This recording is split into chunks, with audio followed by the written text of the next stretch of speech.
Do you want to add an affiliate link to Facebook profile?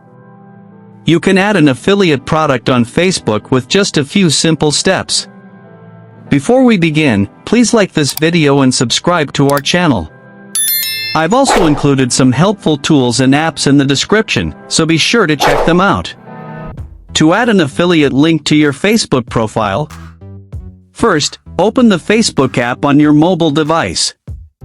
Once you are on Facebook, tap on your profile picture at the bottom right of the screen. Now you are on your Facebook profile screen. At the top of the screen, tap on the edit icon. A new screen will appear with different options. Scroll down to the offers section and tap on promotions or affiliate links. A new screen will appear.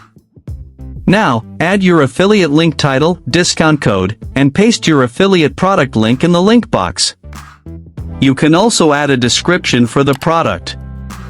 Once done, tap the next button. A new screen appears. From here, you can add more links. Lastly, tap on the Save button at the bottom of the screen.